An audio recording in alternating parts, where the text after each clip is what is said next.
মুখ্যমন্ত্রী নির্দেশ দিয়েছেন যে কোনো একদম সকলকে সতর্ক থাকতে, যে এইভাবে যেন আবাসিকদের বাসিন্দাদের কোনোভাবে কোনো বিরক্তির কারণ আমাদের কেউ না হয়। ফলে আমাদের থেকে আমাদের আবাসিক থেকে সেরকম কোনো প্রতিবাদও হয়নি, কেউ এটা নিয়ে কোনো বিরোধিতাও করেনি। আমরা তো এনজয় করেছি, মিষ্টি খেয়েছি, নাচ করেছে, গান করেছে আর মালা দিয়েছে।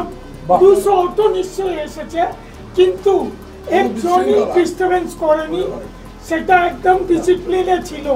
শুধু এটা বিরোধী দলরা একে হাইলাইট করেছে, না হলে ভাবুন 5টার ঘটনা 6টার সময় পুরো ইন্ডিয়াতে চলে গেছে, এটা টাকা দিয়ে ভাইরাল করা হয়েছে।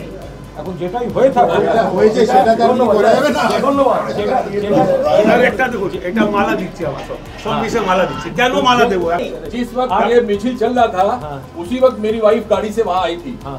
इन लोगों के ऑटो वाले ने एक ई ब्लॉक तक छोड़ के आया। राइट। तो ये ऐसा कुछ भी नहीं था। ऐसा तारপর মিষ্টি খাওয়া হয়েছে সবারই, সব মিষ্টি খেয়েছে।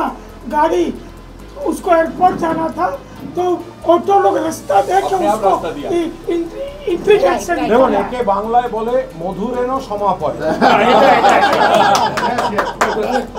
ফলে এত বড় আবাসন, আপনারা যেমন খুশি হয়েছেন, হয়তো কেউ কেউ একটু দুঃখ পেয়েছেন, হতে পারে।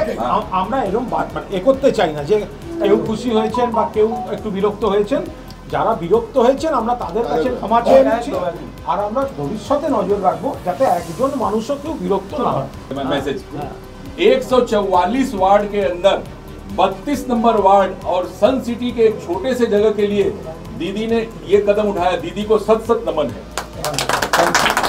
Thank you. আবাসনে আমার সঙ্গে রয়েছে এলাকার কাউন্সিলর শান্তিরঞ্জন কুণ্ডু।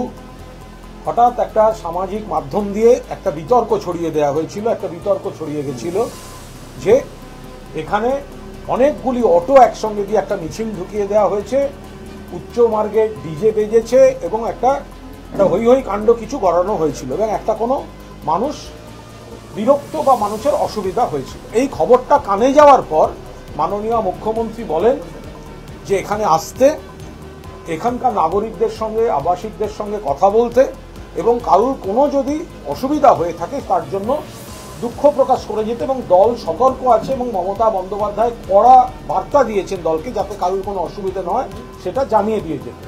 তো এখানে এসে আর এক রকম অভিজ্ঞতা হলো। এখানকার বাসিন্দারা বলছেন যে আমরা খুব আনন্দের সঙ্গে এটি এনজয় করেছি, আমরা কোনো অভিযোগ করছি না এবং আমরা পুরপিতাকেও কাজের সময় হাতের কাছে পাই। আমরা শুনে খুব আনন্দ পেয়েছি। তারপরেও এত বড় আবাসন, যদি কোথাও কেউ কোনো দুঃখ পেয়ে থাকেন, কারুর কোনো বিরক্তি হয়ে থাকে, সেক্ষেত্রে আমরা বলছি এটা দল অনুমোদন করেনি।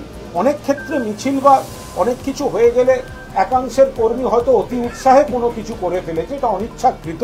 ফলে কোনো অবস্থায় এগুলি মনে না রাখতে এখানকার মানুষও অত্যন্ত খোলা মনে স্পোর্টিংলি গোটা বিষয়টি দেখেছেন। ফলে আপাতত এই বিষয়টি মধুরেণ সমাপয়, এ নিয়ে কোনো রকম বিতর্ক আর থাকছে না।